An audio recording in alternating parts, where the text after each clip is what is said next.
Hey guys, welcome back to another review from UDCYD. This video is slightly longer than the rest simply because safety comes first. So if you're expecting or thinking of upgrading your current nappy bag, hopefully this video helps.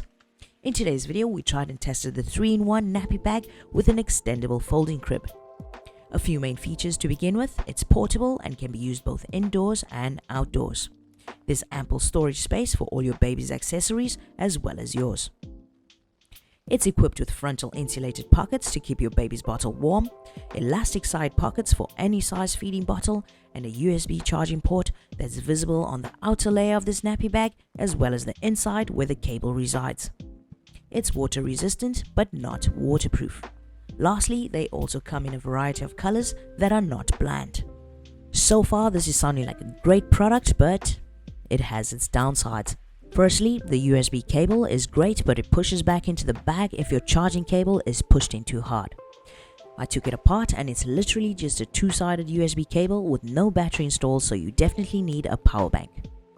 I had a bit of trouble putting the bag back together after extending it into the baby crib, and it's kind of a situation where you're trying to put on a jacket and the zipper won't attach, or it takes longer than usual.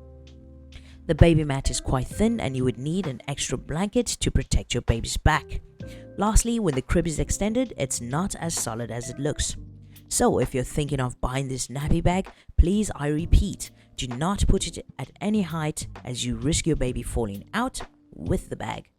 I don't have any children, although I do have nieces and nephews that I babysat when they were little, and in my opinion, I wouldn't buy this nappy bag for its extendable features, simply because it poses as a risk and you can use your imagination for the rest.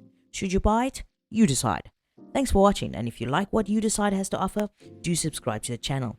And if you have a product you would like us to test and review, do drop us an email listed in the description box below. T's and C's apply.